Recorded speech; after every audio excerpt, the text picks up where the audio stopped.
I think personally, I worked in IT for 15 years, and I was a director for quite some time. So I had an entire team under me of like 30 some odd people. And I realized I did everything that I needed to do to get them where they wanted to be. There was no steps for me in my company. I was just collecting a check and I was getting my team to where they wanted to be, whether it's financially, emotionally, whatever it was.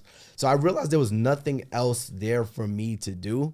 Hey, and welcome to another episode of Full Transparency with Donnie Wiggins, where we take a closer look into the lives of entrepreneurs, what's going on in their businesses, what's going on in their lives, what they're struggling with, how they're winning, all the great conversation that gives you a transparent perspective on entrepreneurship. Today, y'all, I am so excited because this is a first time. Is this a first time? I think this is the first time. Yeah. This is the first time I have ever had my own personal coaching clients in the room on the podcast with me. You guys are the first.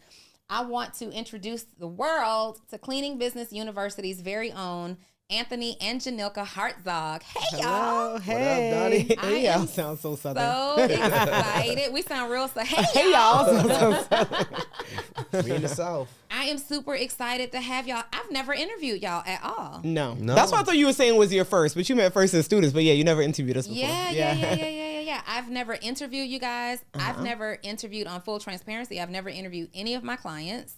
So, and even when you guys did Social Proof, I think only David interviewed you. Yep. Yeah. All right, so let's get it. This is about to be exciting. So before we dive too deep into it, tell us what you do. Okay, that's a lot. That was off the bat. Okay, so my name is Janila. We are Cleaning Business University coaches, entrepreneurs, parents, married. I'm also still working a 9 to 5, so that's kind of what we do. I'm a mental health therapist, and that's what I do. Okay. How about you? Yeah, so I was a former 9 to 5er. I worked in IT for 15 years as an IT director. I left my job 2 years ago to focus more on the family, more on the businesses, and we are the founders of Cleaning Business University, where we teach people how to start and scale cleaning businesses without cleaning houses. Okay. And we have our own cleaning business in Dallas, Texas. Love that. As well, yeah. So for the record, let the record state that you guys have one of the most unsexy business models that I've come across to date. Like, it's just like nothing that is like moves the needle of excitement. You know what I mean? Like, nobody is like, you know what?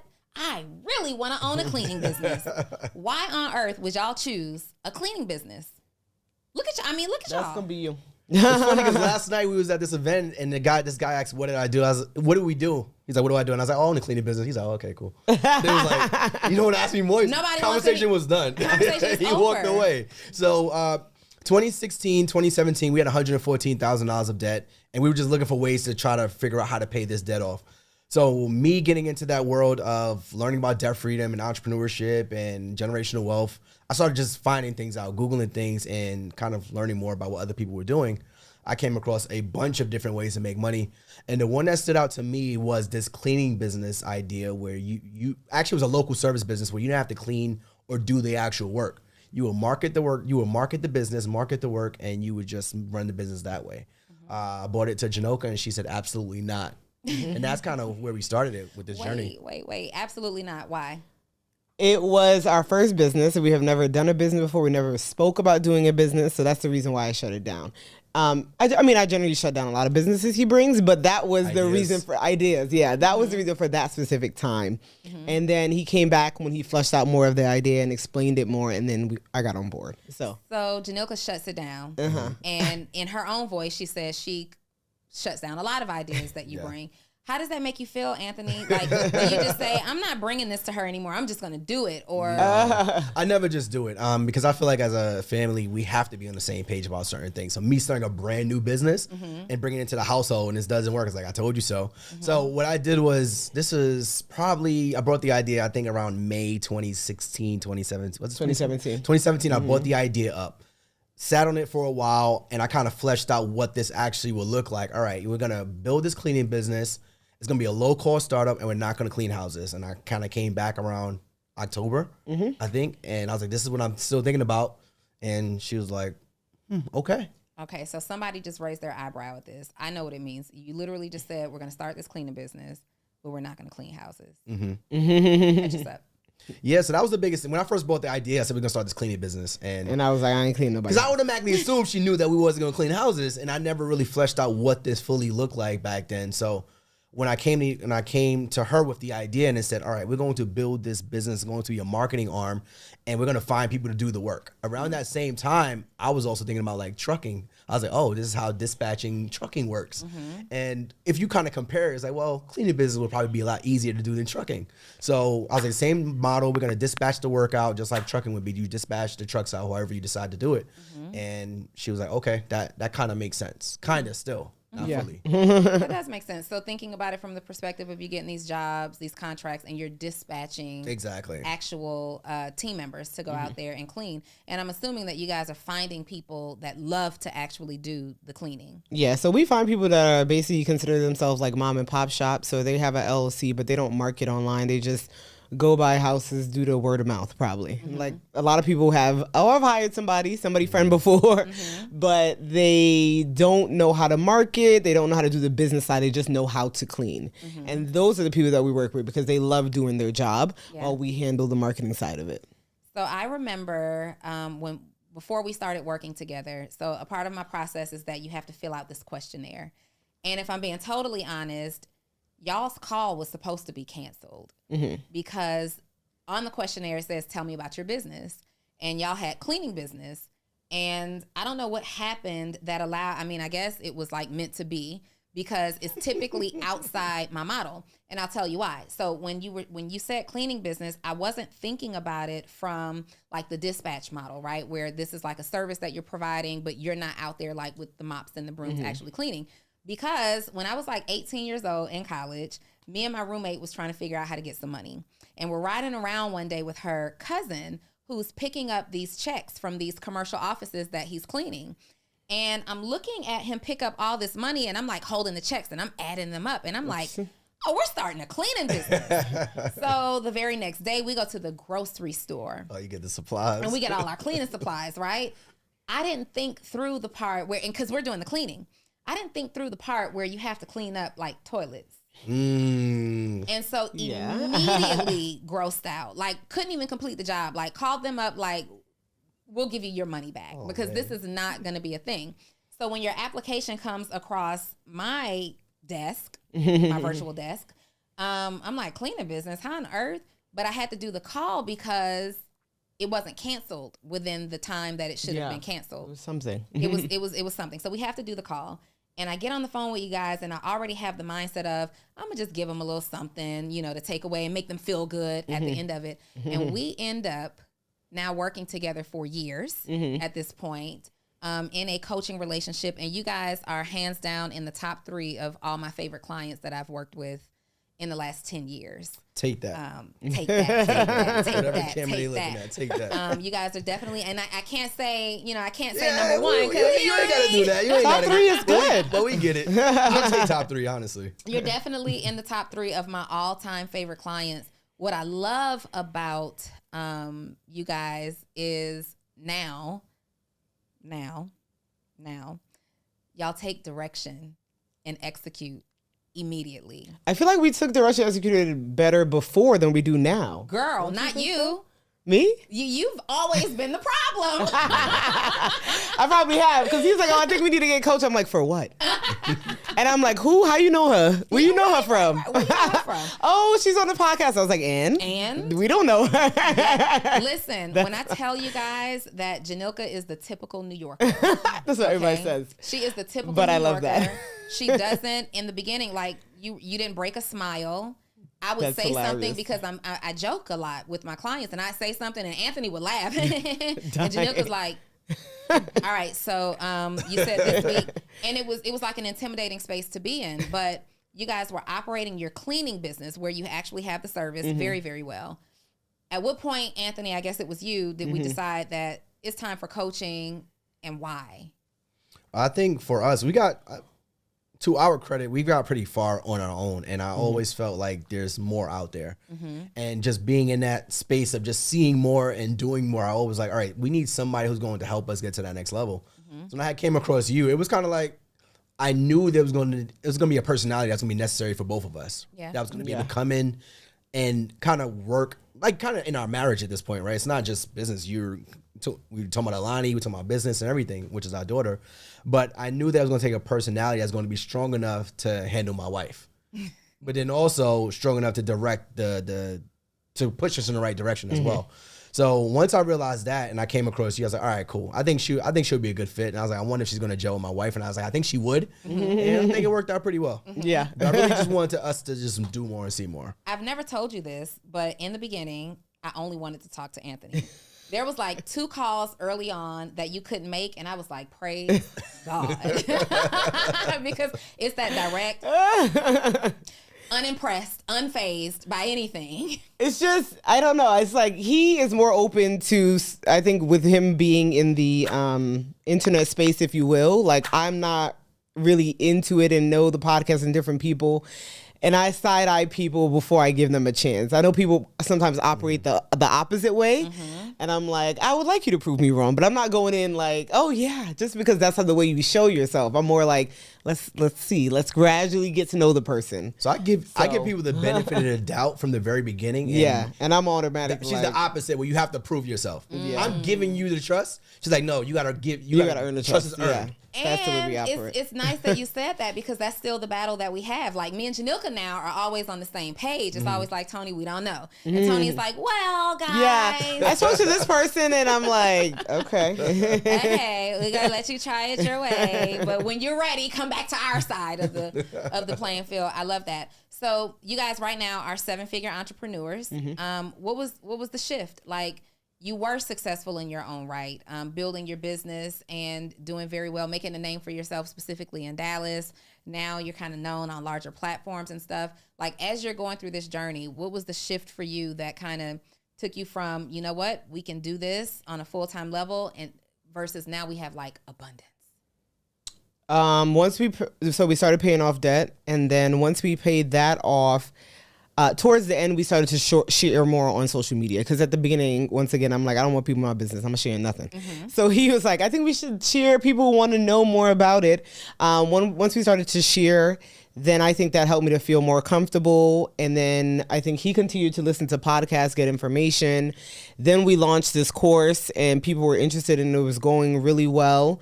And then we got connected with you, and I think that helps us to change our entrepreneurship and coaching side of the business. That would be my trajectory, I would say. Yeah, because we've technically owned our business for 6-7 years now. Yeah. And we wasn't one of those people that learned something and started teaching it immediately. We were doing it for three years already, successfully. Before you started the course. Before we started the course. So it was like, all right, when the pandemic hit, when everyone wanted to learn more about doing different things, we said, oh, our cleaning business is actually still doing well during this time.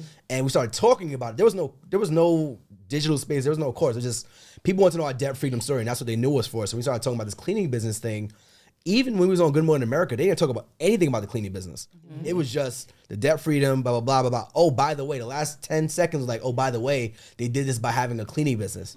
And that's when the story started to shift for us. It's like, okay, let's dive more into this part of the story versus the debt freedom story, which comes from like the abundance side of things. Like you're going out making more, you're going out doing more versus debt freedom is like, it's only a ceiling there. Yeah. Speaking of talking about debt, I know that one of the challenges that you guys had to work through and still have to work through, I think you were so attached or familiar with the debt that you had accumulated that you worked so hard to build yourself out of, right? When we were working together in the beginning, it went from your course component of your version it was doing fine, it was selling, right, to then generating 6 figures. Generating 6 figures. I laughed at your first goal. Yeah. I laughed at what was your first goal? Do you guys remember? I don't remember. It was like 100K, 6 figures. It was 100K for the year. For the year. Okay. If we can just get our course to $100,000, we'd be satisfied. And I just okay. That's how life is, though. You think it's one thing, and it's you well, keep because y'all had all the perfect pieces. Like y'all were already operating a successful business, and that's one of the things that I personally look for. Y'all already had a successful business that you were operating. You had the personality profile. Y'all fit socially the perfect profile. Married couple. You hadn't yet at that time had your first child, but y'all had the dog and it was cute. And y'all had a story. And you were really able to show your work. Yeah. And I'm like, and you had a following at that time, right? It's obviously bigger now, but you had a following. And I'm like, they got all the perfect pieces, $100,000 in a year. Okay. Right. Obviously we did that much faster than that time frame. But again, your relationship or familiarity with the debt that you were working out of, one of the things that I urged was that let's go all in on the business. You both were working full-time jobs and running this business full-time. And it was like pulling teeth to even start the conversation of, it's time to quit your job. Oh, yeah. I remember those conversations. And the opposite of that is usually people who are saying, Donnie, I need to quit my job. I need to quit my job. And y'all are saying, no, I need to keep my job. Walk us through that. Like, why? I don't know. We've had that conversation prior to even getting with you. We're like, oh, once we start making this amount a month, we'll quit our job. Once we double our income, we'll quit our job. And then every time we're like, no, we ain't quit. Like nothing. We weren't making the move. Basically, let's be clear with that. I know we had had conversations with you, and then it was just kind of like everything else, we plan it out so specifically. So why wouldn't we do the same for this? Like, let's just plan it out. Let's make sure that. I say it like this, all our ducks in a row, because you never know what can happen. Yeah. And then let's make the move. And then even if you think about just on the internal side as well, like I have strong money fears. Like money is not abundant. No matter how much I make, my fear is that one day it won't be there because I didn't come from money. I didn't come from money. I didn't come from I had enough as always, but there was always a fear that it won't be there. So just like with the job, all right, you leave your job. What happens if everything else goes wrong? Right. It would have to go really wrong, but that's just a fear. And that's something I personally still work on to this day. It's like Janila wants to go buy a bag and it's like, what happens if that, so it's still a challenge to this day, just getting over like internal money fears that we had, just me personally had growing up. Yeah. She'll go spend. Yeah, I don't have any money fears. You don't have any money fears. And I don't even understand how y'all have money fears because you take a trip like every week at this point. But Anthony, you were the first and only so far to leave your job. You guys are 7-figure earners at this point. Had we hit 7 figures? We had already hit. Did we hit 7 figures when you left your job, or were we approaching?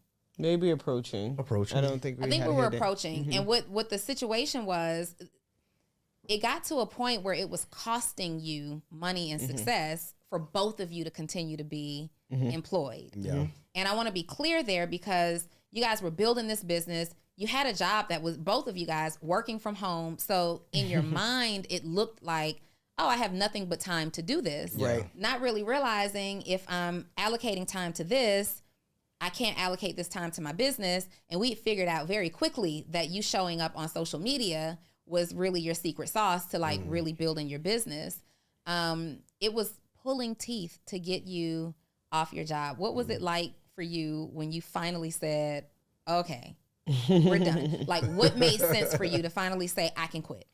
I think personally, I worked in IT for 15 years and I was a director for quite some time. So I had an entire team under me of like 30 some odd people. And I realized I did everything that I needed to do to get them where they wanted to be. There was no steps for me in my company. I was just collecting a check and I was getting my team to where they wanted to be, whether it's financially, emotionally, whatever it was. So I realized there was nothing else there for me to do.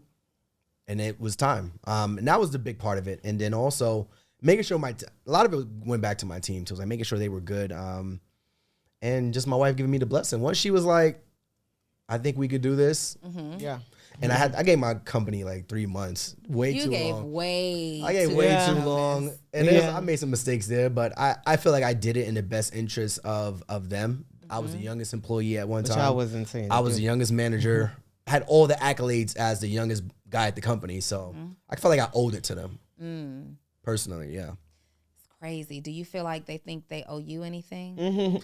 I feel like they gave me, I think the relationship was I didn't work a typical job. Okay. I came in as a person who didn't have the skills to do the job that he was given. And I just happened to have the work ethic, and they was like, all right, we can't pass over this guy. He's doing the work. He's making the connections. And I think they took a lot of shots on me as being the youngest guy in the company, not having the skills. Like, all right, we're gonna take a shot on you. Yeah. So I felt like it was a two-way street. Yeah. And I left them in a good position. How important do you think work ethic actually is? I think that was probably the strongest thing I had at the company because I didn't have the skills. Mm-hmm. I was straight off, not the street, but I was a young black guy, didn't have the skills and technology, and I was just hungry. I was like, whatever you guys need me to do, I'm going to do it. And I went above and beyond it. Like weekends, people that want to work weekends, I'm going to work weekends. I'm going to work evenings. I'm going to travel to clients. I'm going to talk to clients. I'm going to make myself uncomfortable. So I make sure that, all right, he's not skilled here, but he could do everything else. Yeah. So I couldn't be looked over. Yeah. So I feel like that was probably the strongest trait I had at the company. Because technology wasn't it. Do you realize that's the strongest trait that you guys have as entrepreneurs too, as business owners? Your work ethic is unmatched. We have some, moments or whatever. You guys just had a baby. I mean, Alani isn't even 2 years old yet. Right? We was ready to go right after that, too. Y'all were ready to go. I'm like talking to y'all. Yeah, we had her on a Monday, so obviously we didn't speak that Monday. But then the next Monday, I think we spoke. You were on the table. You were like, is that the baby back there? Yeah, she's sleeping right now. Listen, as we're leading up to delivery, labor and delivery, I'm like, so how much time do y'all need? Like, Anthony, it's going to be me and you because Janilka's going to be this, that, and the other. And Janilka's like, no, I'll be fine. And I'm like, yeah, she just doesn't know what it's like to have a baby, right? Your girl, a whole 7 days later. Yeah, we're on the call. Now, there was some Mondays which he's like, all right, she napping, so it's just going to be me. But, we're right back to it. It was very, I can count on one hand how many times you missed the call to be a mom, because of leveraging that as an excuse. Where do you get that work ethic from? I don't know. We were talking about that the other day. I'm not sure where I would say I would get that work ethic. I probably could say my mother because I complain about her not taking time off when it comes to her work. But I think that was just instilled in me. Like, I didn't take days off of school. Like, there was no days off. Even now at work, to be honest, I take days off to go on vacation, but I never call out. Mm-hmm. Yeah, which is a lot now. Mm-hmm. But I never call out. I don't know. It's just a thing that I feel like I need to get it done. It needs to be a reason that I'm not doing something. So her mother's been a teacher 28 years. Yeah, I think it's about her 29. 29 years. Yeah. And she's probably taken 10 days off out of 28 years. Mm-hmm. So I think that's that probably is that's probably a big part. I couldn't miss school for nothing. Mm-hmm. So that probably was and I didn't even know it. But yeah, that's a big reason. I had a little cough. My mom was like, "Oh my God, baby, just lay back down. Get in bed and lay down." No, I'm getting all the awards for being there. All the accolades. Yeah. All the accolades for being there. I love that. So, hey, CEO Donnie Wiggins here, and I am so excited to announce my new mentorship group is dropping. You may have already heard about it, but I wanted you to hear it from the horse's mouth directly from me. My new mentorship group, Actionable CEO, for entrepreneurs who are interested in professional growth, personal growth, and financial growth. You want to learn from me. Y'all have been asking for this for the last 3 years, and I have finally brought Actionable CEO back to serve you every single week. Direct mentorship from me. You will also hear from other people who are in my community that I believe will be greatly impactful to you. You're going to get behind the scenes. We're going to be spending some time together live. This is not pre-recorded. This is live mentorship. So if you are an entrepreneur and you want to be connected, feel connected, you want to elevate your brand, you want to elevate your life, you want to elevate your level of success, Actionable CEO is for you. ActionableCEO.com. See you there. You guys are moving through your business. And if we're being totally honest, you never think about the cleaning business being $1 million or multi-million-dollar opportunity. No. Usually when you think about the cleaning business, it looks like a business where people are just getting by. They're making an honest living. Mm-hmm. Maybe they're even doing something that they're loving, but building generational wealth from this. And to be clear, there's a combination. There's two components to your business. There's one where you're actually running a cleaning service. And then there's one where you're in the education space teaching people to do what you did. Mm-hmm. What do you feel like is your secret sauce, though? Because I don't know anybody else doing it at the level that you guys are. You're operating at a really high level. What's the secret sauce for you? Why the success? I don't know. I don't think we're any different from anyone else. Mm-hmm. I just think that I don't got an answer for that. I'm shocked you said that because I thought you was going to say the success is because we're doing it together. Because that's your the biggest easy thing. answer. That's his biggest thing. We got husbands and wives that do it, and it's like, yeah, they're not. That's true. It would But have to everybody be shouldn't us. work together. But I Everybody think shouldn't work together. us doing it together, like we didn't come in with any businesses. This is our first business. All of our businesses are together. So we do everything together. We go based off of our, you got something? I was going to say, we treat it as a vehicle to the goal. Right. People that normally run a cleaning business, this is their That's everything. their bread and butter. We don't, honestly, we don't give a damn about the actual Cleaning. Yeah. We know that it changes our clients' lives. We know that it changes our team's lives, and we know it changes our lives. But we treat it as a vehicle to get to the goal. I think that's a big thing for us. Like, we don't have an attachment to it. When we talk to people who've been doing it for decades, I'm on the phone with them. I love cleaning. They're like, this is my life. This is my blood. This is my sweat and my tears. I'm the only one that could do this. And I'm like, okay. I don't feel the same way. So I think that's a big thing for me. That may play into it too. Janila, you said we do everything together. We do everything together. I had a mix of emotions when you said that. On one end, I was like, wow, that's goals. On the other end, I was like, right? I be trying to tell him we don't got to do everything together. If it's up to him, we going to do everything together. Why? Like, I have to force him to do like this thing. Like I said, he's in the social media space and he listens to podcasts. He knows about people. He sees entrepreneurs. And I'm like, go to that event by yourself. He's like, it's better if we go together. I'm like, it's not. Tony, you go by y'all yourself. Y'all be getting tired of her? Y'all don't get tired of each So other? we went out last night, and they was like, yo, you got your family? It's like, where's Janila at? And then somebody else answered, like, he don't go nowhere without his family. That's how I want it to be. Okay. Like, we build these lives. We build these lives of entrepreneurship, and we want to do all this stuff for our family, but we're always away from our family working. We're always traveling. Where the hell's your family at?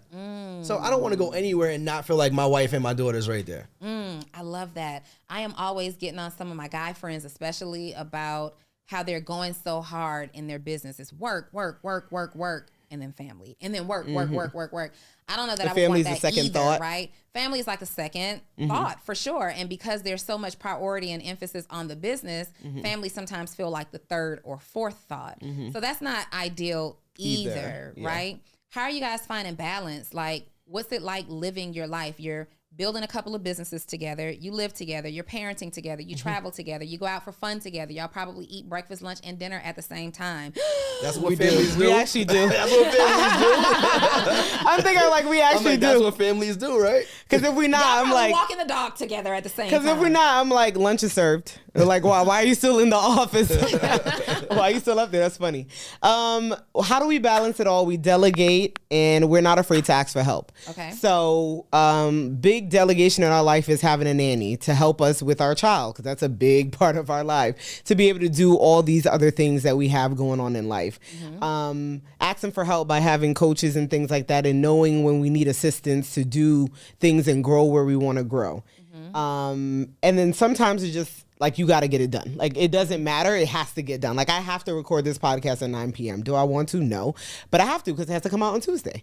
So it has to get done. So that's the balancing, I would say. Yeah, it's a challenge sometimes, because Janilka's like, Tony, like, no work. Yeah. I'm like, okay, no work. But when she says no work, it's no work. Like, Instantly. it's done. No Because work. sometimes I'll just keep going. I won't even realize it. But she's like, no work. It's cut off. So that's one of the things. And also, very early on, we were very diligent about what we call like these family meetings.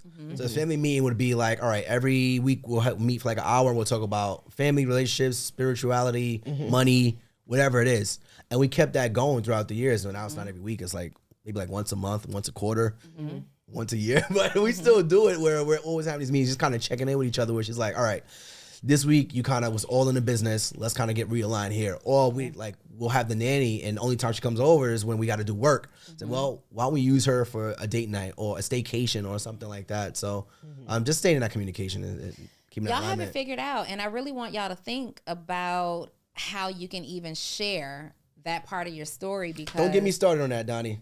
Go What ahead. you got? Oh, About for me. you. I'm listening. I'm listening. She's She's like, I'm checked in. No, he wants me to share on how I balance it as a 9-to-5er, a mother, a wife, Listen. and entrepreneur.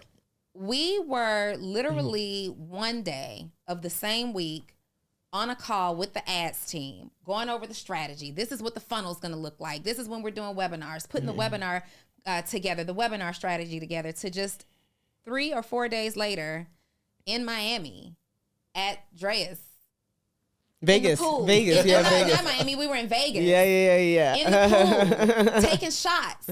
And I'm looking at you guys like they are really living their lives. And more people need to see evidence of that. Do you know how many married couples are trying to figure out how to work together? And then if they're successfully working together, then the relationship is suffering. But if the relationship is great, then the business is suffering. Like, y'all have something really special. I think for us, or specifically for me, I'm like, of course I need money to survive, but the business will never be before my family and my marriage and my kid. Never. It doesn't matter what's happening with the business. It could be making $1 million a day. It's not going to be before it. So when things it's always priority of family. So I'm like, I always said that from the beginning when we started Debt Freedom, when we doing businesses, it's like, we need to make sure that when we want to do other things, these things don't stop it. So the life that we want to live, it needs to exist with us. We're not existing because of the business. So that's why I think we're able to do all these things, because we keep it as a priority. Like, the business is going to work it out or it's not. And we going to still have our marriage and our kid and have our fun. Period. So yeah, that's another thing. People talk about like scaling and always doing more, and I fall victim to that all the time. Like, I want to do more, I want to scale more, but sometimes like we're good. Yeah. Like, do you feel like you're good right now? It depends on the day, Donnie. Be very careful. It depends on the day, Donnie. Sometimes it's like, yo, we killing it. Yo, let's do more. And it's like, she's like, Tony, we don't gotta do more. We're good. Like, we're going on another vacation, and she's like, not doing calls. I'm like, can I do a few? He was shocked. He was like, "Oh, you're not working?" I'm like, "No. When I leave the country, I don't work." Why would I work? Well, we can work remote. Like, isn't that the point? He's like, "You can work remote." I was like, "Yeah, but I'm not. I took off on my 9 to 5. I have some clients. I'm gonna shut down Monday and Friday. It's limited. Maybe. I mean, usually I just shut the whole week down. But I was like, I'll take a few if I need to. But no, when I'm on vacation, I'm on vacation. So you have a she's not brand new baby anymore, but she's gonna be 18 months on Monday. She is a year and a half old. Yeah. And I know that you guys are planners. You think through all the steps. What do you plan, like, based on you have a daughter and you're living your lives now? You guys, she came into your life when now you're entrepreneurs. Now you're 7-figure income earners. What are you teaching her about money and relationships? As she grows, obviously. Oh, as she grows. I'm like, she's not at a place about money yet. But we have those conversations as to what that would look like. And I feel like you talk, and then it happens, you do something different. You don't know until you're in it and what you plan for it. Like, we had those conversations of, let's say, for example, college. When you go out of state, you pay more, right? And I'm like, my child could go wherever they want to go. He's like, Texas has a lot of good schools. Why would she need to leave the state? And why would we need to pay more? I say, why not? Like, we've been saving since she came out the womb. We started a 529, a Roth. Like, hopefully at that point and in general, money is not going to be an issue. So why would we limit it? So I kind of that's the way I think about things. Like, I am not one of that somebody needs to struggle to appreciate. And I am not going to have my child struggle either. So some may call it spoiler, and that's fine. Okay. And I'm fine with that. Some may call me spoiler, and I'm fine with that too. But very much so. It's okay. As long as you are still a human being, I don't see anything wrong with it. I'm here for it. So those are kind of the challenges I see that will happen when, I think, as she continues to grow, and I'll be like, but we got the money. That's all. That's my thing now. When he says like, well, we don't got to spend it, I'm like, but we have it. Why not? Why won't we spend it? I just want to raise a good human. A good human, but you're learning some things along the way. You're learning some things about how a wife should show up in a relationship, how a man should show up in a marriage, right? You're learning some foundational money principles. What are some things that when Alani gets older, it's like, I have to instill these things in my daughter, period? I think my biggest fear is just raising a good human, because I feel like you could do everything as a parent and they just meet somebody that just changes everything about them. Scary. That's the scariest part for me, honestly. I was like, we could do everything we want to do in this world, make sure she's amazing, and she just meets the wrong person, or maybe right person for her. It just changes everything. So that's my goal. I just want to raise a good human. That's it. The money stuff is gonna come and go. She's gonna be set with that. I don't see that being an issue, but the human side of it. What are you doing to ensure that? So you mentioned a Roth IRA. Like, what do you have in place to secure her financial future? So we have 2 life insurance policies for her, and then also our life insurance policy. And then our life insurance policies that we have. So God forbid something happens to us. She's also part of our trust. She's actually in her She has a 529, so we invest at least $250 per month from us, and then her grandparents also do $250 per month, which doesn't seem like a lot, but if you add that up over the course of 18 years, I think the number was like 128,000, like minimum, right? And then also on birthdays, we don't want gifts. Like if older parents and grandparents want to give gifts, but everyone has to like donate to, you know, an investment. So that's even stuff that we instilled in our god kids as well, and our friends and families, that we're going to give you a $75 gift or toy. We're also going to invest $75 into whatever you guys want us to invest for them as well. Yeah. So those are some things. I mean, because the toys, you get it on Amazon in a day. Like she has all the toys. I don't need that. If you can invest in hers for her college, that's great. Yeah, because you're 18, you go to college. It's like, imagine if we just, well, you had the ability, but I didn't have that where my parents didn't, I had to pay for it. So imagine you go to college, you're 18 and you don't got to come out of pocket for anything. And it's like, all right, imagine your first house. Like, all that stuff's already ready for you to go, so that when you get to corporate and you decide, hey, I don't want to do this, I can do my own thing. Like that's another goal too. Having her make that decision. Yeah. So many people became super successful. I was talking to somebody earlier today and we were talking about like the fast money start or the fast money launch, where sometimes it can be really, really bad to launch a business, and within your first 2-3 years, you're already seeing like supernatural success, right?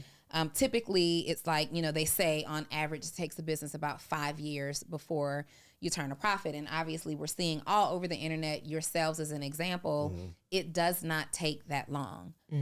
But because of that, we're making money so fast that you're not reserving time to learn how to leverage your money financially so that it continues to build and you don't blow through your money.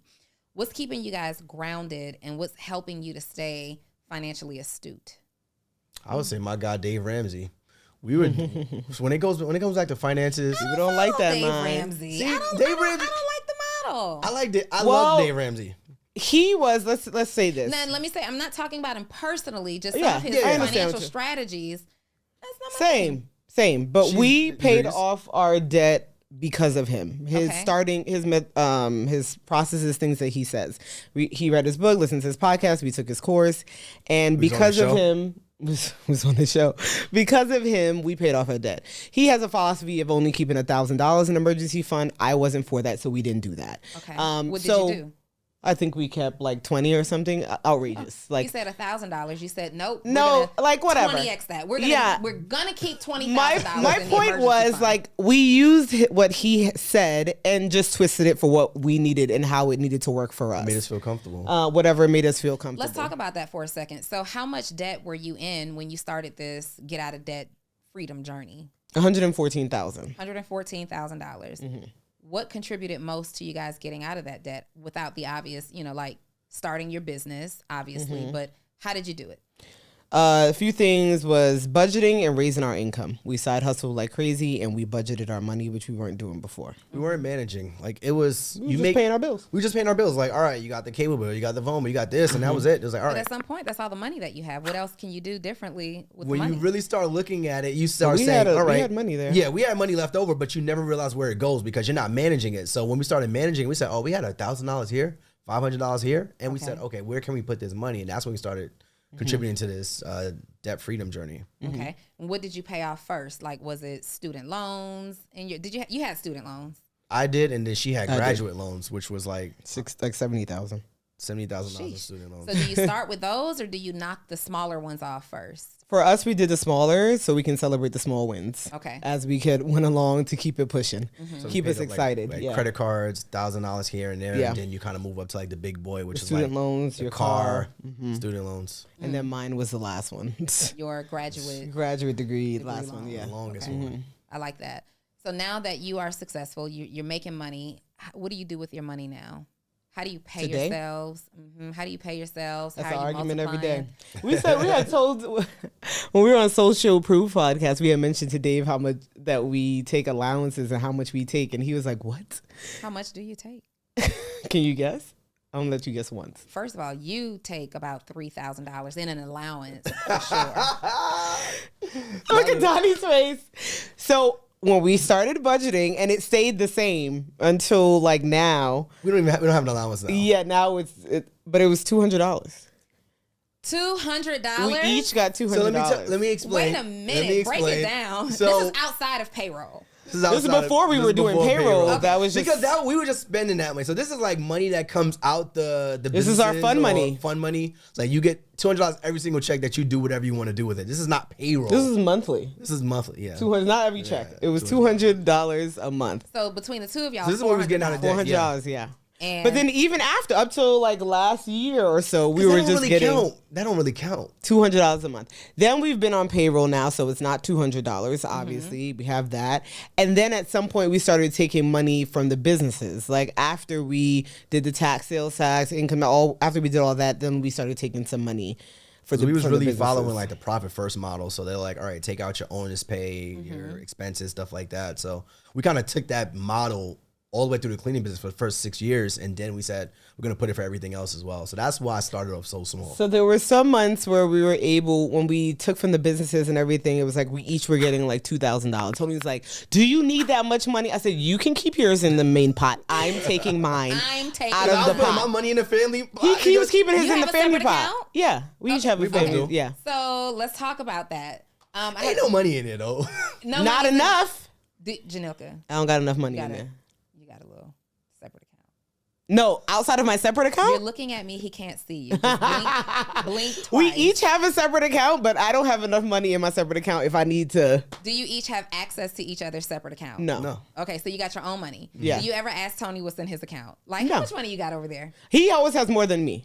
Why? Because you're spending Because more I'm money? spending. He doesn't spend. I'm He's not going to spending. spend for like an occasion, maybe a birthday or something, then he'll buy a gift. So But, it's safe to say Tony is in charge of the money. uh-huh. How do you guys allocate what you're good at? Like, this is what I take care of and am responsible for in the relationship. This is what the other person takes care of in the relationship. How do y'all split that up? So originally when we started out with the budgeting and stuff, he was primarily in charge, and then I took over. So now he doesn't even look in the budget anymore. So Yeah, I don't manage the times money. with the spending, he will go in. He's like, why did you spend $600 on that? You let the worst spender be in charge of the money? The thing about it is I'm not even the worst spender. You for sure are the worst spender. I spend more than him, but on the average Joe, I don't really purchase things. Yeah. Okay. If that makes sense. Like, yes, So- I spend more than him, but if I go head to head probably with any other woman, I don't really shop. I don't really like this. I don't really do much. Okay, really. you just travel. So like the spend Yes, would be that's probably where the spend is going. You are So right. like the spend would be like, all right, she goes to Trader Joe's and spends like $400, and Trader Joe's $200. they don't sell $250. food in Trader Joe's. Yes, they so you do. still got to go grocery shopping after Trader Joe's. Is like, fam, you just spent $400. So that's where That's the things. But we're all eating. Like that's not me. We're not hungry in the home. We are not hungry. We're Okay, all so you eating. manage the budget. Yeah. Like, y'all clean y'all's own houses? No. You got a team that comes in there to do Yeah. that? Yeah. Mm-hmm. Okay. How are you managing the responsibility with the baby? You got the nanny. The nanny. Who comes, but your responsibility, your part. Yeah, our part. Usually, like in the mornings, I go to the gym, so he will handle her in the morning because he has a bit more flexibility at when he can go. We switch off every night as to who puts her down. We do everything together, though. So we'll we read to will, her. like, you brush her teeth, I'll change her pajama. That's like a standard. But we both read to her, we both pray, and then we switch out each night of who like stays in the room to rock her for 10 minutes and put her down. Oh my God. So Y'all are so cute. It's So, corny. like, but I love it. that happens. In regards to like appointments and stuff, I handle all that, like her medical and dental appointments. But it's on both of our calendars, so we both go to that. When it comes to 90% of the tasks for Alani, she handles it. So it's not, and it's like the school, the education, the teacher, making sure the nanny is there and stuff like that. She Yeah, handles I it. communicate with the nanny primarily about changes and hours and that type of stuff. Who cooks dinner? Oh, he's the chef of the I house. take care of the house. Y'all don't do that? I mean, y'all aren't chopping onions together? No, we're not. We're absolutely not. That's one thing This we is are where we not draw doing. the This is where we draw the We are line. not chopping onions and prepping food We together. are not Because- doing food together. One thing is like I'm very big into like our fitness and what we eat, so I'm just like I'm gonna handle that. If she cooks, she'll be making lasagna and ziti, and I'm like, nah, we eat the same stuff all the time. Yeah, I don't cook. So I'm just like I'll handle it, and then Yeah. house stuff I do. Okay. Grocery shopping. Well, we get it brought to the house, but actually ordering it. Let's talk about your personal development. So as entrepreneurs, especially new parents, new first-time parents, you guys have a lot going on. What do you do to stay mentally and spiritually intact? Well, we went back to church. We took a long break after COVID, but we're back in church now. We're making sure that we pray with her, even if, we're not praying independently as much as we should. We just want to make sure we instill that in her. Because I grew up, I'm not grew up in the church like that I'm in the music, but in the choir, but I grew up in the church basically. So I want to make sure that she has that. Outside of that, that's a discussion that we always have. And he's like, how do you get your information? I'm like, I don't listen to anything. I don't read anything.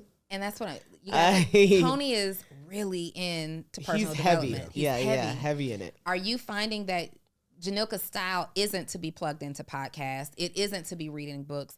Are you finding that the way to get around that is to share via conversation and y'all are having discussions? Is that how you're getting your information? Yeah. We always joke that what's your favorite line? How does every conversation start in the morning? I was listening to a podcast, or I was reading a book, and that's one of the things I said. I don't want that to be something that like drives us apart down the line either, where it's like, I'm always learning. I'm always trying to do more, grow more. And she's like, Tony, I don't want to do none of that. Like, stop. So I'm mindful of, I'm still trying to find out what's information overload, not even for myself too. This digital age, you could get information so quickly all day in abundance. So it's like, all right, and I was listening to something. I'm like, yo, I would love if you listen to this. She's like, I'll listen to it. And I was like, wow, you would? It depends. If he brings it, he didn't send it to me yet. I did? No, we watched it together. Yeah. It depends. If he says there's something that I want you to listen to, then I'll listen to it. I won't just pick up a podcast and listen to something though, at all. Like the only way I get my information, which would technically be like celebrity information, is like Twitter. Is that the information you're focused on right now, Janilka? Celebrity, we're out here changing lives and building generational wealth, and you're looking at what the Kardashians are doing? I mean, I actually like the Kardashians. I watch the Kardashians. That's a good one. It is what it is. You watch it too? Yeah, that's I haven't business. watched it with me. I watch Housewives. I mean, I do that.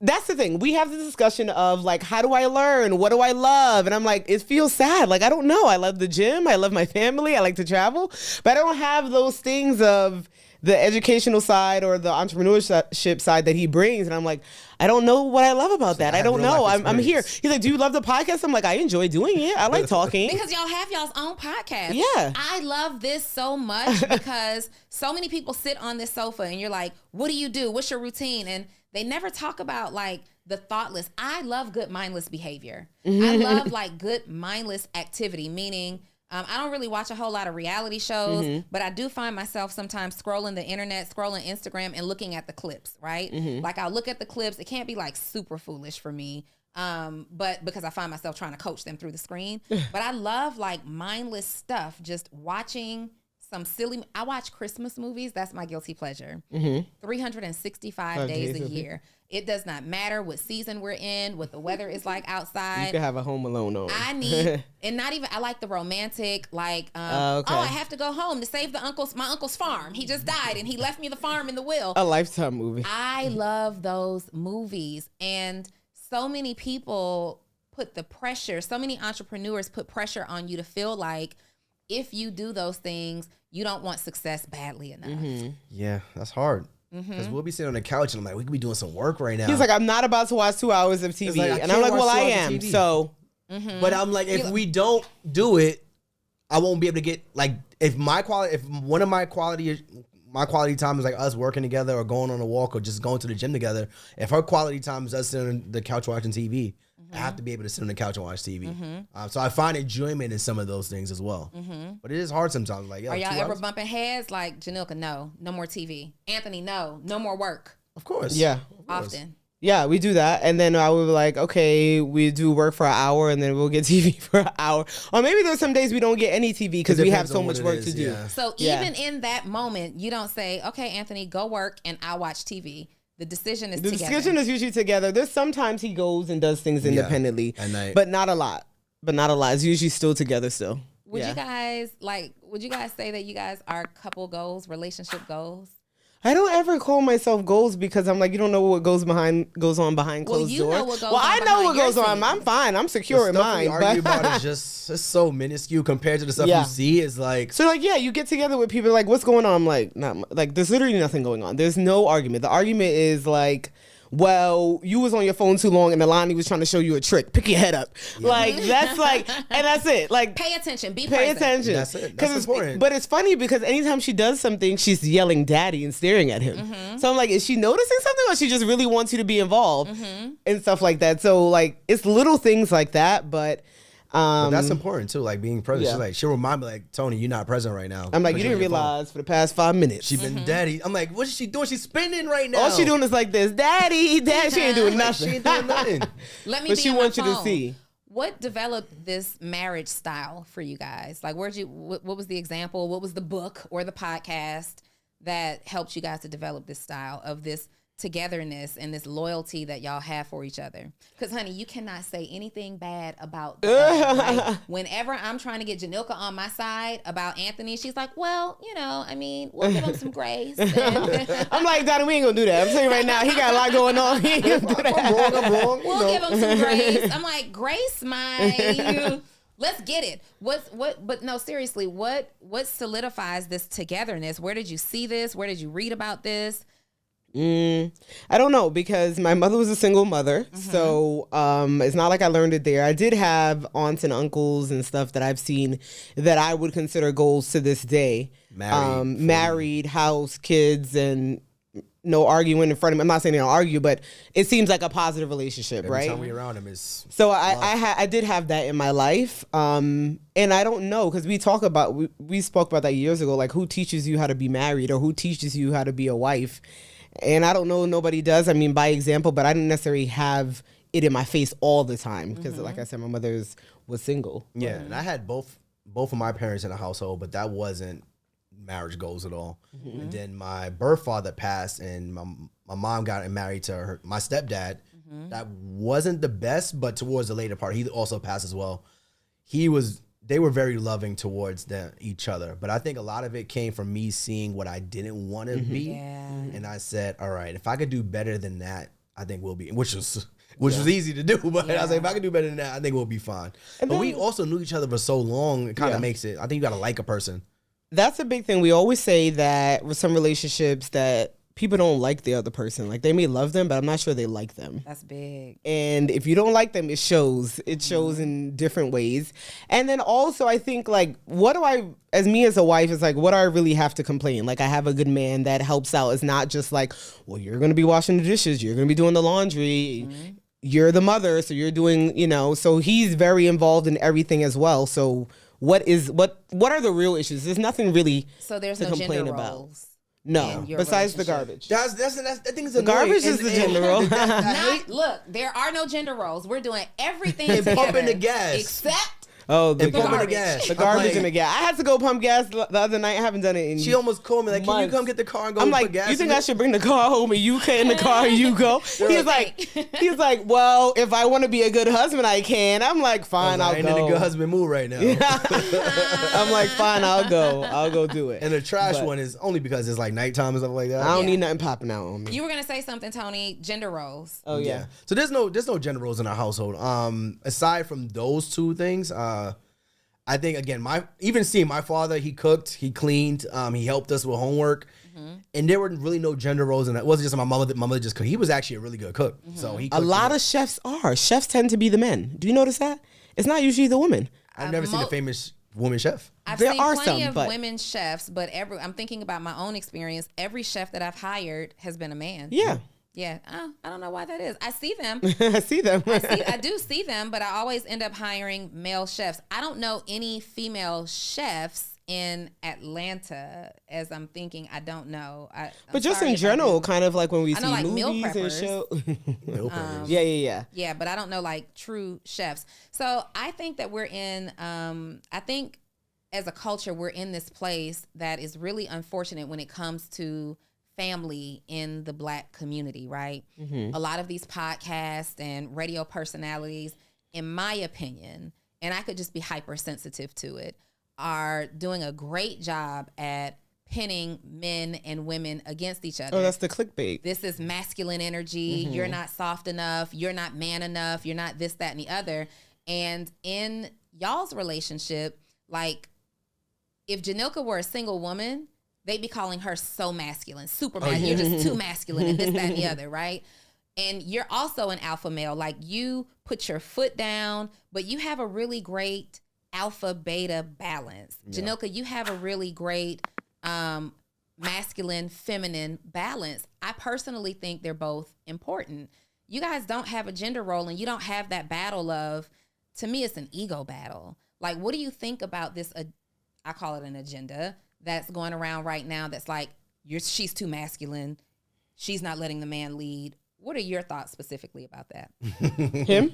Those conversations, man. I try not to dive too much into it because it's not my relationship, and I understand everyone has their own way of doing things in their household. But what works for us is what works for us. When you see those conversations about the energy, the masculine, the feminine, it's just really... It usually don't make sense. Let's call a spade a spade. Yeah. It really don't make sense, because I have my moments where it's like, all right, Janilka, we got to do this. Like, that's what we're going to do. There's no conversation. And shit, there's moments where I'm doing the dishes and I'm cleaning up. Like, so I think it just depends on where you are at that moment, when you got to put your foot down, when you got to lead the family. And I don't always have to lead the family. I don't always have to be going forward. Sometimes Janilka's like, yo, we going on the trips. Here's what we're going to do. You got to relax. We got to relax. This is what the conversation is going to be. So I think we all have our moments when we have to lead and when we have to step back. And I think in our relationship, we're just more upfront about that. Would you say that Janilka is a strong woman? Definitely. Would you say that she has some independence? Oh, yeah. I would say I said, God forbid, if we ever got divorced and it had to come down to Alani going with a parent, I would say Alani needs to be with her, because she has that energy where she can manage Alani on business, financial, but then also the compassion side, the love side, the family side. My family side, I don't have any of that. It's just me. Yeah. So it would just be work, money, and fitness, whatever it is, Alani. I was like, that's not healthy for her. So that's where that balance comes into play for us. Yeah. Janilka, what do you think helps you to be comfortable being the assertive woman that you are in your relationship? How does Tony create an environment where you can also lead at times? Because you put your foot down, Anthony puts his foot down, but you put your foot down too in a relationship.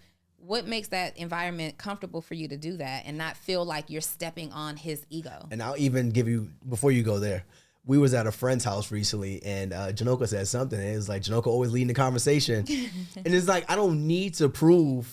Oh, child, don't get me started with people. Huh? I said, don't get me started with people. Yeah, I was like, I don't need to prove, our relationship. And it's like, that's just who she is. And a lot of times I'll just be in the background. I'll let things play out because I know how our relationship is. Yeah, because I'm like, I don't need, sometimes when people have conversations, like, I don't need my husband to support me in it unless it's warranted. Obviously, if somebody getting violent, it's different. Yeah. But I could go back and forth with a man. It doesn't have to be like, oh, a woman shouldn't talk to a man that way.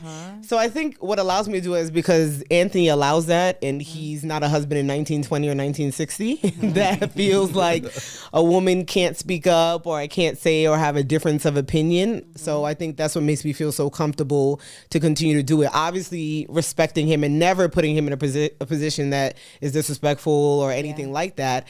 But with him allowing me that space to be who I am and be outspoken and outgoing in a respectable way, allows me to continue to feel comfortable to do so. And then even if you've met her mother, actually. And we had lunch. And Her mother, like, she's the most outspoken, outgoing person in the world. No matter if you're a man or a woman, she's gonna. Yeah, but it's not rude. It's not nasty. Miss Janilka. Exactly. So all of y'all are like, you never. Some people consider it to be rude, though. Some people consider it to be rude, but no, I don't get rude from either of y'all ever. But definitely very assertive, very direct. We're gonna know what you're thinking. What you're thinking, yes, at all times. But Anthony probably has a little bit more.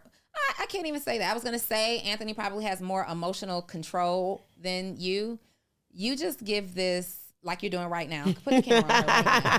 I'm just looking. I'm receiving what you're saying. Like I'm like, okay, let's hear what she goes. What you about to say? What you about to say? No, not at all. Yeah. No, I think it's really important, though, to show that you guys really, and I don't know how you feel about it. It's just a suggestion. Knowing you guys on a personal level as well as on a professional level, I think it's really important to share this kind of dynamic because, so many people feel like they can't have business partners that are friends. They can't be business partners with their spouse. They don't have to be best friends with their spouse. And you may or may not have to be, right? Or there can't be two assertive people in the relationship. And you guys are defying all of those stereotypes of they can't be. And society has women and men, myself included, feeling like you're doing something wrong. You're having to shrink yourself just a little bit in order to be attractive to the opposite sex. And, you can't coexist and you can't co-lead in the relationship, and you certainly can't co-lead in the business. And y'all are doing exactly that. Yeah. But wouldn't you want that, though? Wouldn't you want your spouse or partner to be the epitome of what you would want in a person? That's what I think. So I don't know. To me, it's an easy decision. But we also been dating and married for some time. Since we've been on the playground. It's a little different now. Kids. Yeah. So that's another part of it too. We go back so far. We got to see each other grow up. We got to see each other evolve into adults, into adulthood. So that adds another layer to it where we're just more comfortable. And I don't know. But I'll say, even it don't matter what other people say, keep doing what you're doing, because I think that's what makes me connect with you so much, because of your personality. Yeah. Like, that's what, But I'm not dating you. Though. I know, I'm not dating you. I'm like, sorry. You're not you are not on the list of ideal husbands. I'm not dating you, so babe. it don't matter. Sorry, I apologize. It but does. no. It does. But I think people just are either intimidated, but this is my kiki. I like people that are straightforward, for sure, a good time, can tell you what it is, when you're wrong, when you're right. That's what I like. And wouldn't you want that in your spouse? For sure. In my opinion? And let me be clear. The type of men that I actually date don't say the things that these generalists on podcasts are saying. Of course not. Right? The type of men that I date appreciate a personality like mine, but that's my own personal life. There are so many women who are feeling like they're too much or not enough. And then there are also men who are feeling the same way. I want to let my woman lead, but what will the world say? Because the podcast said blah, blah, blah, blah, blah. Hey, are you a service-based entrepreneur that helps your clients or customers get some type of result, but you're struggling to post and communicate your message on social media? You don't know how to type a caption that connects and gets people's attention and converts them from just someone who's following you on social to becoming your customer or your client? Great news is that's my superpower. So I'm sending you 3 text messages every single day, excluding major holidays, directly to your phone of exactly what you need to post to get people to buy and convert them into clients and customers. All you have to do is join my program, Post to Paid, and you can do so by texting the words Post to Paid to 404-737-2767. And the best news is just $37 a month. So hurry up, send me the text. I'm looking for it now. And I just think it's important to show more examples of this dynamic too. Well, we close to 40 at this point. It's like, for us, it's like, who are we really trying to prove to? What are we trying to Like, prove? Well, at I'm the not end of even the day, 35. we turn the I'm cameras not off. close to 40 yet. I am not even 35 yet. Sorry, I put your age You are up. close to 40. I'm I'm close, I'm close to 40, give or take. But it's like, we turn the cameras off, and at the end of the day, we still have to live our lives, right? Yeah. We still got to go home with the person you're here with. You still got to raise your kids. So those should be the only people it really matters to, honestly. That's kind of how I approach it. I asked you earlier what you guys thought your secret sauce was to success. And I think your relationship dynamic is that, right? People relate to me a lot because I am so transparent. I am so direct, and I live that unapologetically. And you guys are so transparent and are so direct. I know I've had to tell you, Anthony, a couple of times, just, pipe down just a little bit. You're like, well, don't say it like that. You're like, we're not going to say it like that. We're just telling you how we feel. Well, wait now. Don't call like him and that. say that. Don't please don't say that. But no, I know I do. And people you guys are like, when I think about you in business, if I weren't your coach and I was your potential client, I love how you've already pulled the bone out and you're just giving me the meat, right? People say, take a bite out of the meat, spit the bone out, chew the meat, digest the meat. You guys have already removed the bone. There is no fluff. There's not even fluff in your personality. So the information that you give is like direct and to the point, to the point where I know when we were looking through the course in the very beginning, it's like, well, you could add a couple of little things, in here we can lengthen it a little bit. We can do, your personalities are so direct to the point, no chaser, no filter, no fluff. And I think being able to see that from you, like as a couple on your social media, everything that you give to the public says that. So I'm eager to give you my money. I'm eager to see how I can leverage the same ideas that you leverage for yourselves for myself. I see myself in you. Mm-hmm. People see, okay, they were in debt, I'm in debt. They needed a side hustle, I need a side hustle. I want to be an entrepreneur. They wanted to be entrepreneurs, I want to be an entrepreneur. And they did like a slow, steady grind. That looks more relatable to me than this fast money and these people who are, blowing up overnight. I really, really believe that's your secret sauce. And that's why you have no problem generating strong revenue consistently, because who you are as people speaks volumes through your offers. Mm-hmm. Yeah, and sure. We say it all the time. You should date and marry the person you're gonna be spending your money with. So when you really scroll back to our page, it wasn't like we just came out of nowhere with this cleaning business stuff. It was, we have debt, we are paying off this debt, and here's how we're getting there. Oh yeah, and by proxy, we're using this cleaning business as well. Mm-hmm. So you can scroll back 2016, 2017, you see us building. We actually had to take some of it down because it was too much information about our actual business, but you see us building it over time. So none of this was overnight, but I know now they'll see us and, oh my God, you guys did this and the third. And it's even some of our students, like, you can't compare yourself to us. We've been doing this for 6-7 years now. Mm-hmm. Slow down, take it easy, keep your 9 to 5, build this business on the side. And when you feel comfortable, then make that leap. Mm-hmm. What are you guys struggling with right now most? Like, if you could think of something like, we really need help in this area. Business-wise? Anything. Personal life, business. Like, what's the pressing thing that y'all are talking about? Like, we got to get a solution to this. Is there anything? We were thinking about, go ahead. One business thing we're thinking about is, what would I do? That's something we talk about. Yeah, what do you want to do? What do I want to do? What would I do if I quit my job? Like, how would I play into the business and contribute full time? That's a conversation that we're having. Because you guys should know that Janila is a lazy CEO and still getting money. No, and Tony's like, "What would you do?" I'm like, "I would get up. I would go to the gym. It's like, what do you want to do? Have a shake, watch SVU, be able to go to classes with Alani. Oh my God! And record the podcast. We have a designated time and day. Mm-hmm. That's kind of what it would look like. I was like, I'll do some content, but I like fun content, like little vlogs or mommy and me. Stuff yeah, I like the fun stuff. You leave all the unfun stuff, the boring stuff to Tony. That's true. Yeah, but we talked about that, and when Janila was pregnant, we all had a conversation that said, Tony, that this is gonna fall on you. This is going to fall on you, right? Yeah. And Janila's gonna kind of come back and do some of the unfun stuff when she feels like it.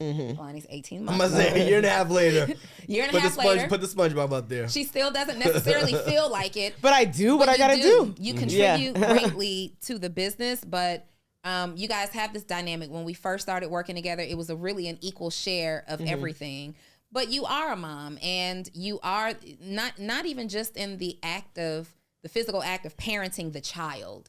Your body had to recover. Like, you're still healing. You pushed and produced a whole human. Breastfeeding and all of that. All of that. And just the hormones, it takes a while for those things to go back. So we had that conversation. Like, we know that you're partners in business and you share responsibility, but this is going to look very, very different. And you stepped up, Anthony, and you've been holding it down and allowing Janila to kind of find her place. And I appreciate you even having conversations that say, okay, what do you want to do? What do you want to do? That's important too. It's like, not even, let's say the business aside, let's say you want, because we're doing things on the side where it's like it's solely me. Like, what is something that you want to do that makes you happy? That's his biggest thing. And she did 1 week of content on TikTok, and I was like, oh, you did a whole week of content. When the nanny was out, she did a whole week, 5 days. So what it looks like for appearance without a nanny going for a week. And that was a lot of work. And I'm like, did you enjoy that? She was like, well, not really. I was like, okay, well. It was a lot of work. It was a lot of work. It was a lot of work. I'm like, I won't do a full day again, but it was a lot. But yeah, so that's the thing. Like I said, when you think about, like, how do I consume things? What do I like? And I'm like, I don't really have an answer. So I was like, it would change our life so much. Let's say she does leave her job, right? And let's say she's like, I don't want to do the business stuff anymore. And it's like, okay, well, what do you do? What do you want to do? And it's like, I'm so ingrained in our businesses. It's like, well, would she be a part of that at all? And that would change the dynamic so much. It kind of scares me a little bit too. Because you change guys the brand do everything together. It would definitely change the brand. Do you think there's a little, with that said, is it a little dangerous to be so deeply connected as partners in everything? Oh yeah, because God forbid if something happened, it would be done. Everything. I would agree with that. It'd be done. Yeah, if something was to happen to Anthony, knock on wood, hopefully not, I don't know that I would continue. If something happened to you, Anthony, you'd be harshing on me. I'm on the other side of the I appreciate you. in Anthony's honor, and vice versa, Janila. If something happens, I'm gonna make sure that Anthony keeps the movement moving. But that's the thing too, is like when you see husbands and wives talk about money, it's like, well, yeah, the wife has a part of the money, but can she really manage the money? Can she really manage the household? In this case, I think she can, but the question is, would she even want to at that point? Yeah. So that's my big thing. I want you to know everything. I want you to be a part of everything. So that God forbid something happens, you can at least have the option to if you wanted to. Yeah. I think though, I love that you guys do so much together. And like I said earlier, I said on one end, it's like, ooh, that's goals. On the other end, it's like, and the reason, in all seriousness, the reason that I say that is because I think it's just as important. I think it's just as important to have togetherness as it is to have individuality, right? Because something is going to happen one day, right? And you want to be able to still move on and still be attached to some kind of happiness independently, still be able to find, something that you can fall back on independently. And to me, it makes me nervous just thinking about it for you guys. You going far. I know what you're talking about. When you have those older couples. Yes, when you have the older couples, like, you got these couples who make it to 99 and 100 years old. Like, if we keep I see y'all being like the couple that one of y'all go and then the other one fades. And then the other one just immediately dies of a broken heart because they don't know how to move forward. Happened to somebody recently too. That's always sad to hear. But so for me, I feel like I would be more independent than he wants to be, because like I said, he's involved in things and there's masterminds and things that come up, and I'm like, why don't you just go? He's like, yeah, but I think we should both go. I'm like, why? Why should we both go? Yeah. We both shouldn't go. I don't even know who these people are. And even if I do, I probably don't even care as much as you. So you just want me in the room with you. He's like, yeah, because we're stronger together, sure, but you go get the information and come back. So I try to promote him doing things independently. He doesn't want to do it. It's not like you're shy, Tony. You get in the room and you will work the room. It depends on my mood. I feel like you're treating Janilka like a security blanket. That's a good point. Because I'll be in the room. If I don't got to talk to nobody and she's here, I'm good. Yeah. Because I got her. Yeah. I mean, you were fine. You were partying like a rock star. George told me he saw you last night. Y'all were chopping it up. The funny thing is his line name is Rockstar. So is it? Because he used to be a rock star. Now that's not the same Anthony. That's what you don't want that same Anthony. That's true. He was like college Anthony. You don't want that. That was a long time ago. That's fair. I think I'm going to challenge y'all to find an independent activity. I don't care if it's just going in the other room and you spend 30 minutes by yourself, not calling each other's names, not having to see what each other are doing. I think when we talk in our next session, we're going to start working on this. Like, it's so funny because I would be in the room and he would walk in like, oh, you doing your own thing right now? That's it? You need your own time? I'm like, cool, I'm going to go back. I'm going to go, is that what you're doing right now? Yeah, Like, what do we do independently outside? I mean, the gym is every day. We and go that's separately. an hour, 2 hours. Y'all go separately? Because I used to see y'all. We used to go. Okay. We used to go together, but we go to different gyms now, and we got to go at different times, so we go to the gym separately. Okay, that's a thing. That's a thing. I just want, because it's not going to happen soon, but one day it will. And I want y'all to have like, she's like, are you guys codependent on each other? Sad existence if it's like, I don't know how to do we it. do things that are like, I was on a girls trip 2 weekends ago. Like I go out with my girls. So we do things independently. Trips, right? No, and that's the other thing. I try to push him to do that. He doesn't want to go. Anthony, I am the problem. Anthony, he actually is the problem. Last guy's trip up, it's probably a bachelor party. I mean, that's all we do at this point, bachelor. Yeah. We get married and go to bachelor parties. But aside from that, I try to get when him you went with your girls trip, we had the guys' night. Y'all forced it, but you wouldn't have never put it together. I'm not gonna put that together. No, I would have stayed in the house with Alani. Exactly. He would just stay home with the baby. Like, That's come his on. thing. I'm gonna stay in the house with my daughter. You serious? What's better than staying in the house with your daughter? There's nothing. Sorry. I mean, So yeah, I do things with the girls. Oh yeah, you have an older daughter. I do things with the girls pretty religiously, at least once or twice a month. No, in all seriousness, and you guys have witnessed me in a relationship, a long-term relationship. When I'm in a I'm all in it, and you only saw us together and doing things. True. So I'm the same, but there's still like, I'm glad because in sight of the breakup and consideration of that, if we did everything, over 4 years together and I had nothing, it would just be like. What? So I was excited. You got to move on. You were excited about the relationship? The breakup? No. Why would he be excited about the breakup? I don't know. That's what I was on. No. He was excited. No, he was excited about the relationship. We had a thing going on, I felt like we was. Okay. So one of my best friends did this to me. So he bought somebody you around. Or me? He did it to you. Yeah. I said, do not bring anybody around my wife because she is going to talk to her and she may get attached to her. He brought this girl around. So next time we get around him, we're asking where the girl is. Yeah. Where the girl is. I was like, we spent our time. Or he brought another girl. We want you. We dedicated the energy into this. Or when they bring in multiple girls, like you got to tell me ahead of time. As I'm thinking about it right now, when y'all are in town, y'all don't hit me up for dinner. Single Donnie ain't good enough for you? Oh, we always do. We always hang out. Listen, none of my friends are married. Oh, like I have one group of friends in New York that's married. The other like 8, 9 are not. Okay. So it's a lot of times we get with people, it's us two and another person. I'm like, I'm day one. We're great, like third wheel. We don't ever make anyone feel uncomfortable. We do great with that. Okay. No, I definitely thought y'all, because I don't get the dinner invites. We used to do our little thing. Absolutely not. But we're usually running in and out of Atlanta. We did just party in Vegas, so I guess I will take that. Let's go back to your business really quickly. So you have the cleaning service. You have your program where you're teaching others, but recently you also launched this higher level, I guess, commitment community where you're coaching people who are doing things on a higher level. Y'all got testimonials for days. Yeah. And we don't really hard pitch anything here. But I just want to talk about how does somebody, because they're going to fall in love with you. Everybody falls in love with you guys anytime y'all are on platforms. And I want people to be clear in what they need and realistic, right, about their process. There are going to be some people who are not ready even to be entrepreneurs yet. Don't get anything. Then there's going to be some people who need to put in the muscle of making a small investment into themselves. But you guys have a program that also helps people out. And for clarity, I don't get any kind of affiliate deals off of any of this stuff. I want you to be very clear and still do your own due diligence. Even though they're my clients, you go and you connect with them and you do your own research, whatever it is that you do. You have a program where you're working with at a higher level with individuals. What's the difference? Literally, you guys just this year, it was a couple of months ago, I just flew to Dallas because we just celebrated your first 7-figure client, right? What is up with this? How? Yeah, he literally was one of our first students when he made us realize what was possible with the information that we were giving. So he, Alex is his name, and he's just, when I first met him, I knew he was on it. He wasn't somebody that was going to play around. He was doing trucking, real estate. He was doing stocks, options. He was doing all that stuff. And he was like, this cleaning business thing, so I think I understand this. He's like, I'm going to go all in. When he told me he was going all in, I was like, you got it. This is yours at this point.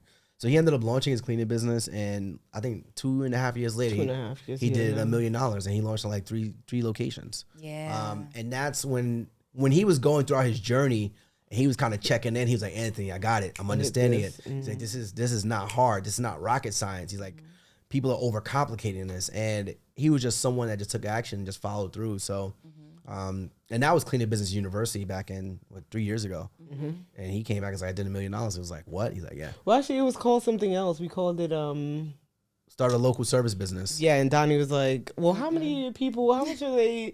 For 98% are doing cleaning businesses. She's like, how about we change this name? But that was just the power of the information that we didn't realize we had. And he was like, this just changed his life. And then we started taking it more seriously, started teaching more people. And a couple years later, they've done $10 million, like we said. Our students done $10 million. Collectively. They've launched cleaning businesses in 42 plus states. We don't take franchise fees, none of that. We just give them the information. And they've done over 50,000 cleanings. So changing some lives. Y'all got receipts. And people can literally go down your social media and see a history. We actually do interviews with them on our podcast too. So they could go and see just us talking to them. We don't pre-prep them or anything. We just just come and talk, answer questions. So you made you contributed to the success of one 7-figure earner. Mm-hmm. It's time to make another one. We got another one on the way. Yeah, we have a few. They was like, well, you gonna fly? They was like, you gonna fly us out So to everybody Dallas? everybody saw that, and everybody wanted. They was like, I was like, They're like, we coming for that million soon. Uh-huh. Okay, see you there. Bree, we're talking about side money. You cleaning business, is that appealing to you? Really? Yes or no? Like, Reese, cleaning business appealing to you? Yes or no? Running it, doing it, no. Running it? Yeah. All right. I think people still have to wrap their heads around having a cleaning business. But I'm telling you guys, if you look into the business, and it's not just cleaning business, it's just taking these unsexy models that are staples. Like people you were successful during COVID because at the end of the day, people wanted to have their space cleaned even more. Yeah, even more now. Yeah, and like you said, any of these businesses, so carpet cleaning, organizer, lawnmower, nail tech, any of these people can run the model the same type of way because you will always be needed. Yeah. So like what happened? No matter what. My lawn guy, he lost his job during the pandemic, and he just started mowing lawns. And he still has to send me an invoice. I still have to sell him the money. He still has to say, hey, can I come out? Can I get on the schedule again? It's like, these are the people, he can't find clients. He's like going door to door. So if I'm going to start another business and I said, hey, I'm going to turn my cleaning business to a lawn care service, it will be the same exact thing. I'm going to build an online business. I'm going to take that manual payment process. I'm going to make it recurring. I'm going to find more jobs for him. And he's going to go out and do the work. And now he's going to be making more money and he's going to save more time because he doesn't have to go door to door and sending invoices. It's the same exact business model. Somebody did it with like a tutoring service. They was like, I'm going to take or this a daycare or something. You know, you guys know that I'm really big on gratitude and operating from a place of gratitude. What are you most grateful for at this time in your life besides each other and life? Like dig deep. What are you most First thing I was grateful gonna say was my child. Having a child is not easy. It is not. No. So My baby is 21 years old. She's in the room right next door. Migraine headache. And I'm literally like, does everything need to shut down and stop? You never stop. Literally, we filmed the first episode. She got through it. And she's over there. She's like fading out as we're speaking. And I'm like, we're going home. We're wrapping everything up. And I'm taking my 21-year-old home. And I'm, that was something that I always say. Sorry to sidebar, but I always say when it comes to kids that you never stop worrying, like from when you become pregnant. So now it's like, okay, maybe you're hoping for a kid. Now it's like, I hope I get pregnant. Yeah. Now I hope I make it through the pregnancy. Now I hope I deliver safely. All five. Now I hope the child is healthy. Yeah. Right yeah. Then I hope they're hitting their milestones. Now I hope they don't get hurt anywhere and they make friends and all those type of things. And now I hope you come home every night. Yeah. Hope you marry someone again. So it just never stops. Yeah. Never stops. Being a parent never stops. Like literally, when I picked up my phone, I shot her a text like, "Are you feeling better? You got this migraine. How's it going over there? Because we can cut this thing short, baby. I got to get to my baby." It's a never ending cycle. I literally tucked her in over there, turned off all the lights, like, lay down. You were saying that being a parent isn't easy, but what's the gratitude that you guys feel an immense amount of gratitude for right now? I never sit down and kind of think about it, to be honest. That's why this is so important. Yeah. So I think that the way that our life is and that sounds pretty vague, but we have a good life, right? And even if we say like, oh, this isn't working out, but when you really look back, we have a good life. We have family that support us, friends that become family. And that is probably, I grew up very family oriented, and that's a really big deal for me. So I think I'm very thankful for that, just the life that we have and the family that's involved in it. Yeah. That's what would you say, say, Tony? I can't say the same thing. No. We gotta be on the same page. No, you are not We're on not the same page right We're now. not the same. Can't be on the same page. So what am I grateful for? I am grateful for the opportunities that keep getting presented to us. I don't feel like we're any special, any smarter, any hardworking working than anyone else, but we're always in the right position. We present ourselves in a way where people want to present us with opportunities, like just being here on this podcast with you. So I'm always grateful for the opportunities that continue to be presented to us based on based on who we are and what we do. So we have an audience full of entrepreneurs who watch this podcast every single week. And people specifically watch Full Transparency because they are looking for people who are operating at a high level that they see their future selves in. Like they see something, right? And I love for my guests to leave our audience with something special, like a philosophy or something that you believe in that kind of maybe even keeps you going and has gotten you through some tough times or some difficult journeys or prevented you from quitting. In some final words to the audience in this episode, leave us with something that you utilize, a principle that you believe in or something in your own life as a word to them. These are your cameras. Okay.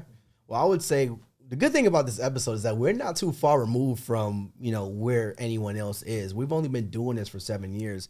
We had $114,000 of debt. Our goal was just to pay that off.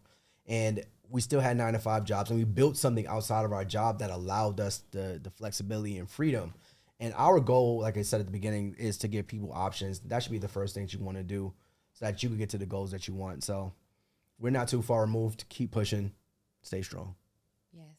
Janilka. I was hoping he was going to speak for us this time. Because you are not the same. Didn't you just tell him that? I did. But just specifically this time, I was hoping he was going to speak for us. What would I tell people? When it comes to entrepreneurship. From the perspective of a mother, 9-to-5er. I don't know.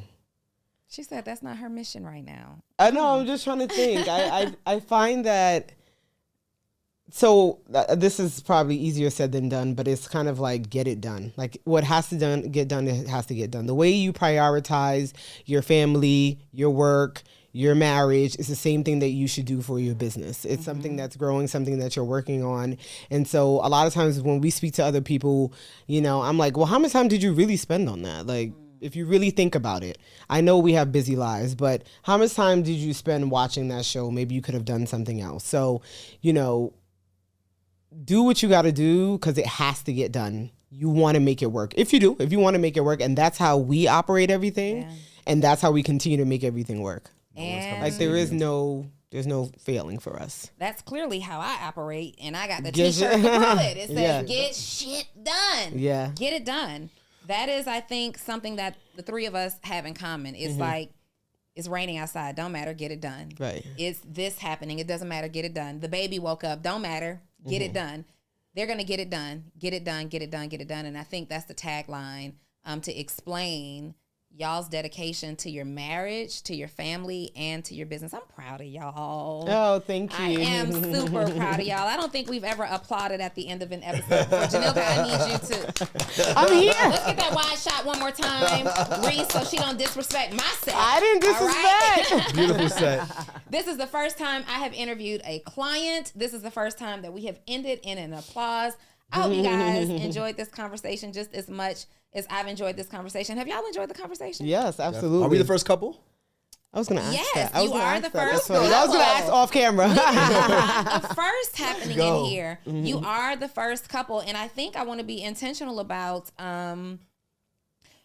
bringing other couples who are operating at a high level on the show, just having that energy around me. Hint, hint, clue, clue. All right. Anyway, you guys, we are going to tag Anthony and Janilka, the Hartzogs, in the description wherever you're watching or listening to this video. You can also just say it real quick for those who are listening to us. Where can we find you guys on social?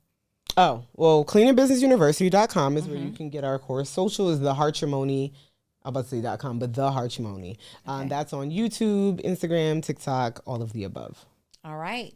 The next time we see these guys, I'm sure we'll be celebrating another milestone. Until then, y'all go check them out and enjoy as their life unfolds, as their success unfolds. Do me a favor in the comments of this episode. Let us know what stood out for you most. Was it the cleaning business? Was it their relationship? Was it the way they love each other? Is it their work ethic? Was it their plan for their debt relief?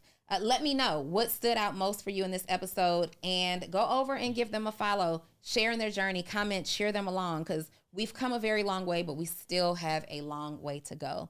I will see you guys next week on the next episode of Full Transparency. Bye. Peace. Bye.